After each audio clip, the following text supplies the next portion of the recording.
다석 사상으로 다시 읽는 도덕경 노자와 다석 38번째 시간입니다. 오늘은 35장 집대상이라는 제목으로 말씀드리겠습니다. 경애하는 얼번 여러분, 도덕경 35장은 이러합니다. 집대상 천하왕, 하늘을 마음에 간직하고 세상으로 간다. 왕이 불해 가되 시기하지 않는다. 안평태 기쁘고 바르고 크도다. 악여이 풍악과 음식은 과객지 지나가는 나그네를 멈춘다. 도지칠구 다모기무미 어리에 나오는 입의 말씀은 슴슴하여 맛이 없고 시지 부족견 얼보아도 보잘게 없고 청지 부족문 들어도 듣잘 게 없다지만 용지 부족기 써도 다하지 못한다. 하느님은 불변의 성령과 변혁의 물질이라는 두 모습을 가지고 있습니다. 불변의 성령이 하느님의 본 모습입니다. 노자가 하느님을 대상이라고 한 것은 14장에서 말한 무물지상을 말한 것입니다. 물질 아닌 성령으로 모습 없는 모습이 하나님의 대상입니다. 또 한편으로 모든 물질을 포함한 대상도 알아야 합니다. 그런데 많은 사람이 불변인 성령보다는 변혁하는 물상에 빠집니다. 물상은 참 하느님의 모습이 될 수 없습니다. 마하트마 간디는 많은 인도 사람들이 물질상인 우상에 집착하는 것을 보았습니다. 마하트마 간디는 성령의 하느님을 아는지라 이렇게 말하였습니다. 어린 시절 나는 힌두교 성전에 등장하는 신의 1000가지 이름을 외우라는 과제를 받은 일이 있다. 그러나 신의 1000가지 이름은 결코 그것으로 끝나는 것이 아니었다. 생각하건대 신은 그 창조물의 수와 같은 수의 이름을 가질 수 있다. 따라서 우리는 또한 신은 무명이라 말할 수 있다. 한편 신은 여러 가지 형태를 띠므로 또 무상이라고 할 수 있다. 신은 무수한 입을 통하여 우리에게 말을 걸어오므로 신은 무언이라고 할 수 있다. 하느님의 본 모습은 불변의 성령이기 때문에 변혁의 물질은 무시해야 합니다. 변혁의 물질에 붙잡히면 하느님의 본 모습인 성령의 하느님을 만나지 못하기 때문입니다. 그러나 물질의 자연도 변형된 하느님의 모습인 것을 알아야 합니다. 칼라일은 물질의 자연을 하느님의 옷으로 생각하였고 드 샤르댕은 하느님의 몸으로 생각하였습니다. 사람이 이 세상에 온 것은 집대상 하자는 것입니다. 집대상이란 하느님의 어를 생각이라는 의식으로 꼭 잡는다는 것입니다. 이것이 인식이라는 것입니다. 간디는 진리파지를 해야 한다고 하였습니다. 노자의 집대상이 간디의 진리파지이고 공자의 군자회덕입니다. 진리파지는 석가가 참나를 깨달으며 예수가 얼라로 거듭남입니다. 사람은 짐승의 나에서 성령의 나로 거듭난 다음에 이를 세상에 증거해야 합니다. 그러기 위해서는 세상으로 가야 한다. 예수는 말하였습니다. 나는 오직 진리를 증언하려고 왔으며 그 때문에 세상에 왔다. 예수가 말한 알레테이아는 참인 얼라를 가리킵니다.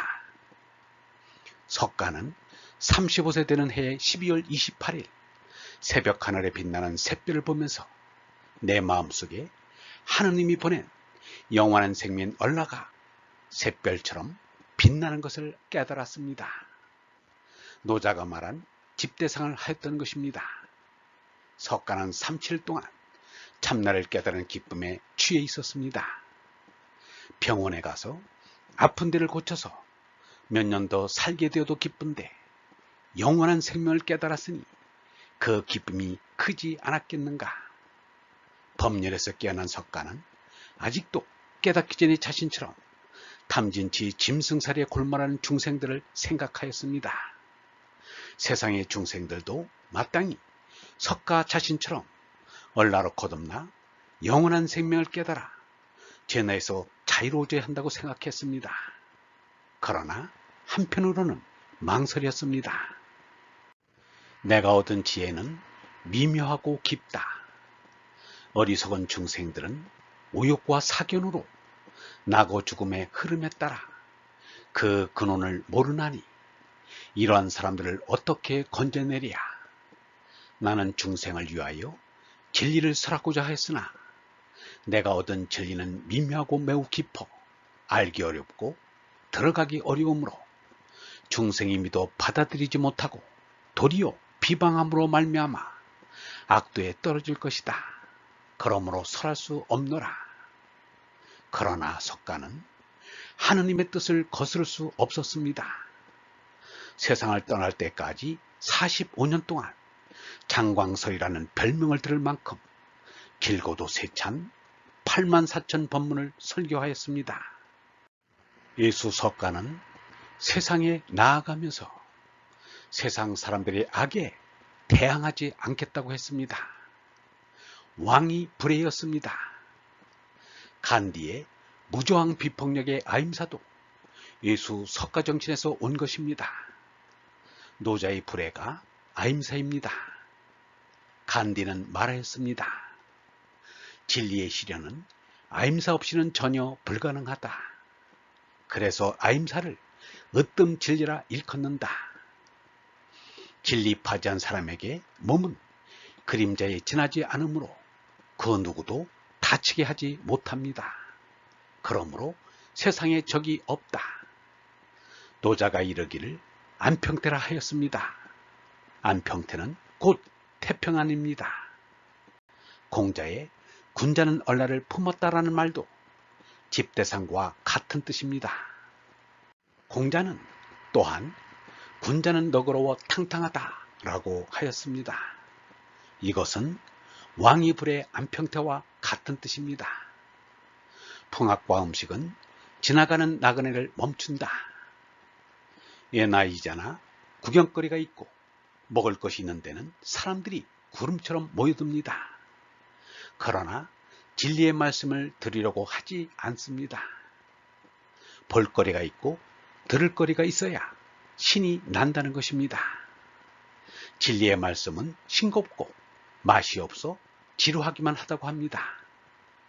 인류 역사에 5손가락 안에 드는 성인이며 사상가인 공자의 말도 안에 한 사람만 실직내지 않고 들었을 뿐입니다. 그러나 참사람은 젊었을 때부터 경전의 맛을 들여 연애소설 읽기보다 더 재미있게 경전을 읽습니다. 유영모는 날마다 성경을 읽었습니다. 한국전쟁 때 부산으로 피난을 가면서도 성경책을 챙겨 피난지에서 날마다 성경을 읽었습니다. 도스토옙스키는 젊어서 차르에 저항하는 비밀조직에 가담하였다가 사형수가 되었습니다. 사형 집행 직전에 감형되어 시베리아로 유영을 떠나는데 성경책 한 권만을 지니고 있었습니다. 석가가 말하기를 구도를 하려면 상제 보살같이 해야 한다고 하였습니다. 상제 보살은 법기 보살의 설법을 듣고자 자신의 몸을 공양하기를 꺼리지 않았다는 것입니다. 영원한 생명인 하느님의 성령은 아무리 써도 다 하는 일이 없다. 예수도 말하였습니다. 내가 주는 물을 마시는 사람은 영원히 목마르지 않을 것이다. 내가 주는 물은 그 사람 속에서 샘물처럼 솟아올라 영원히 살게 할 것이다. 장자는 말하였습니다. 누가 아는가? 말로 할 수 없는 말을, 말할 수도 없는 어를 만일 알 수 있을 것 같으면 이를 가리켜 하늘나라라 이른다. 쏟아부어도 가득 차지 않고 퍼내도 마르지 않는다. 남녀가 몸으로 하나가 되어도 기쁘다는데 하느님과 하나가 된다면 그 얼마나 기쁘겠는가. 마음속에 어린 나라를 지닌 얼번 여러분, 우리가 가고자 하는 곳은 쏟아부어도 가득 차지 않고 퍼내도 마르지 않는 얼나라 하느님의 나라입니다. 영성신학원 다속아카데미의 하늘소리였습니다.